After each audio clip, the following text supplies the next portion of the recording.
Don't think that you have to keep running back to somebody, inviting them into your circle, that just because you were with somebody that you need to pray for them to come back, and if they're not coming back, something must be wrong, that you have to accept their cheating, that because you are a Christian, you must forgive the fact that they have cheated on you, had a baby on you, have stomped on you, have ignored you, and all this other type of stuff. That is not God's will for you. Dedication, preservation, take a look inside your salvation. Do every good work, it takes patience, like a butterfly, transformation. What's up, guys? Sophia here, and I am back with another video. And if you are new to my channel, don't forget to subscribe and hit the notification bell so you can stay updated on all my videos. Don't forget to check the description box because I put a lot of stuff in there, including my Patreon, and I'm also going to put my hair in there in case y'all are interested in getting. What we're going to talk about today is the Christian girl's guide to getting over a breakup, because just because we're Christian, that does not give people the license to be for you to sit up here and be their doormat. Yes, God tells us to forgive, but I think sometimes Christian women definitely have a breakup misconstrued with, oh, I must be a godly Christian woman to them, and keep running back into the situation and allow them to use and abuse my kindness for weakness, and then you wondering why you keep getting hurt. I will give you permission to handle it in a Christian yet godly way, and also protect yourself and give yourself something that I like to call boundaries, so that you can successfully get over a relationship and not feel bad about it. So without further ado, let's go ahead and get right on into the video, shall we? So tip number one is that you can break up with people and pretend like they completely don't exist in your world. I know that you might be shocked at this point, but legit. Somebody wants to call you, wants your help, wants to bond with you, wants your support, then they should still be in a relationship with you. That's called you being their girlfriend. If they don't want that, then guess what? They forfeited all of those privileges when they decided to end the relationship with you. Therefore, you don't have any obligation to have them up in your personal space and to run back to them when you are no longer in a relationship with them, especially if you need to heal. And I'm actually going to quote a Bible verse on where I feel like we can back this up. So if you go to 1 Samuel 15:35, this is when Saul was rejected as king from God because he did the most. And so Samuel was the one who anointed Saul as king. And then it said that Samuel did not see Saul again until the day of his death. For Samuel grieved over Saul. And then it says that the Lord rejected that he had made Saul king over Israel. So the point is that yes, you can, grieve over a relationship. Yes, you can mourn, just like Samuel did when he anointed Saul as king and then Saul disappointed him. However, notice that Samuel also did not see him till the day of his death, and he did not feel any type of way about it.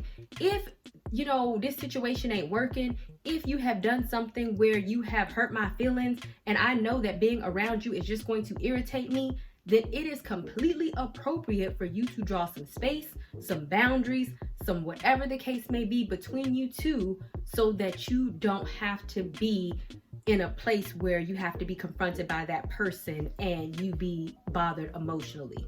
Number two, stop begging and pleading over somebody who does not want you. I cannot tell you how many emails that I get a lot of the times for people. Oh, I pray for them to come back. Oh, I ask God for them to come back. Okay, that's all great and fine and everything. But God blessed us all with this wonderful thing called free will. And if that person does not want to reconcile or be with you, then that is their choice. God is not going to force them or make them do anything. And actually, I want to get into the story of David when God told David that he was going to kill his child because he had an adulterous affair with Bathsheba, and that's where the child came from. David fasted and he prayed and he begged God not to kill the child, but God could kill the child anyway.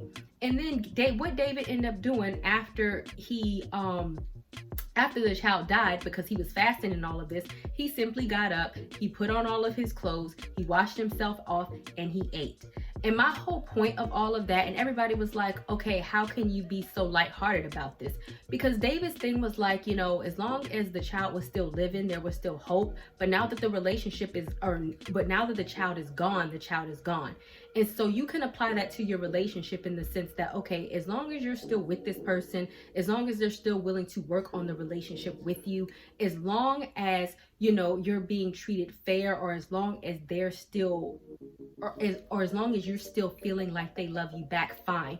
But the moment that they leave and the moment that they express that they want to break up with you, stop the begging, stop the pleading, and let the situation go. And stop like wallowing in the situation, and stop trying to beg God for the decision that was already made over what that person's free will is, because they do have that right, and stop trying to change their mind. Third tip is just get forward to doing you. And this is a lesson that we can learn from Ruth. Now, Ruth didn't go through a breakup, like her husband actually died and she was a widow. But after that, the thing that Ruth did was that she made some major changes in her life. What Ruth did was that she was from the country of Moab, and she decided to get up and go to Bethlehem and just move forward with her life. So in the desert, when there was this big conversation between her, Orpah, which was her sister-in-law, and Naomi, which was her mother-in-law, Orpah decided to turn back and go back to Moab. We don't know what happened to Orpah, right?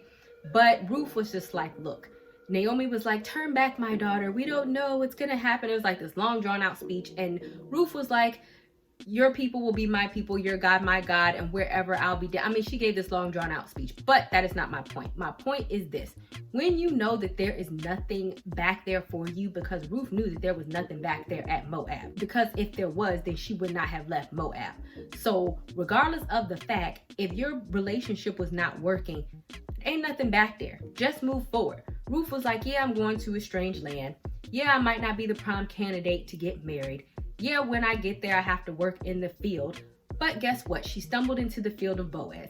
And so it's like the only thing that you can do is move forward and get forward to doing you and living your life for the best thing that you can do, and not worried about the things that you left behind or the relationships that you left behind. She did not continue to visit Moab. She did not continue to go back to Moab. She did not continue to talk about Moab. The only thing that she did was that she continued to move forward.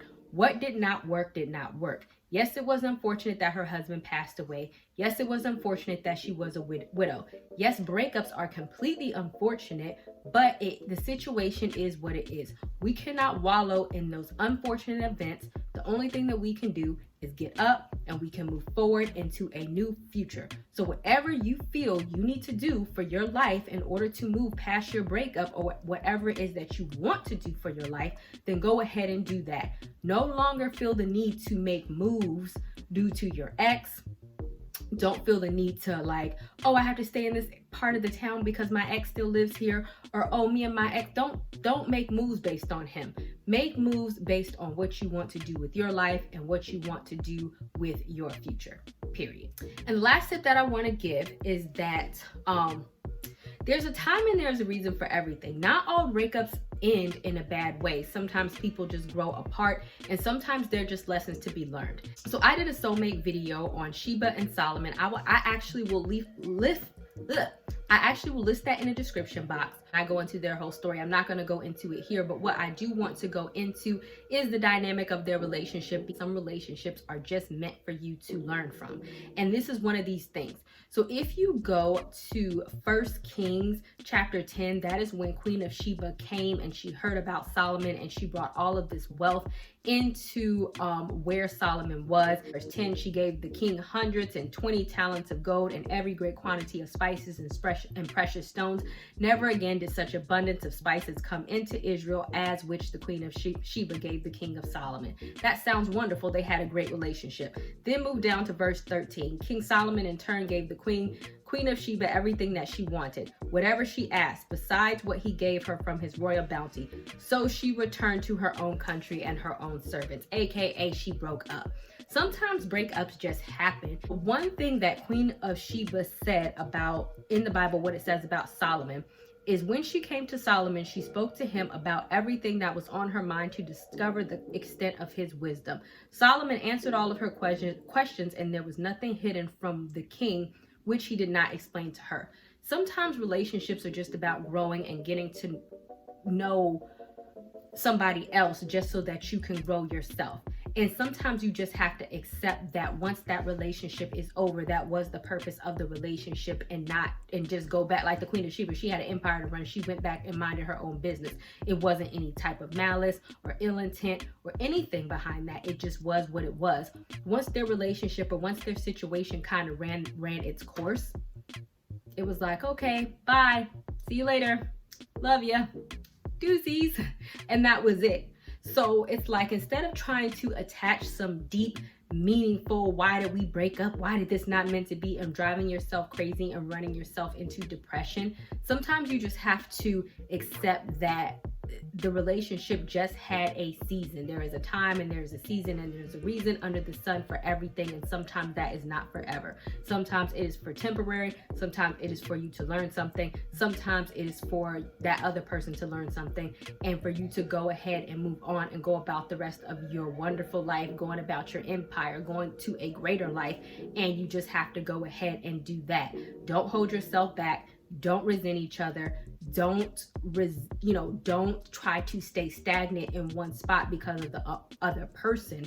Just move forward and say, okay, well, it didn't work out, and I wish you the best, with love, with the love of God, with the love of Jesus, the end, right?